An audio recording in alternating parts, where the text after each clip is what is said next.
I'm saving some bags of marshmallows that became stuck together by pulling them apart and coating them with powdered sugar before freeze drying them.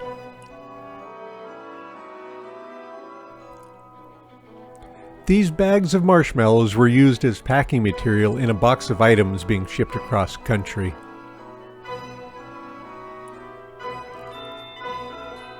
Here, I'm shaking off the extra powdered sugar.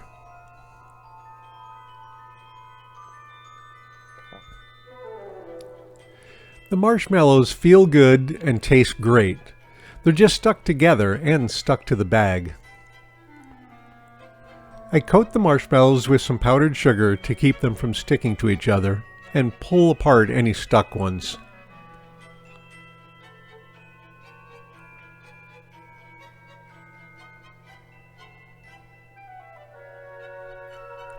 Finally, I load them onto the freeze dryer trays.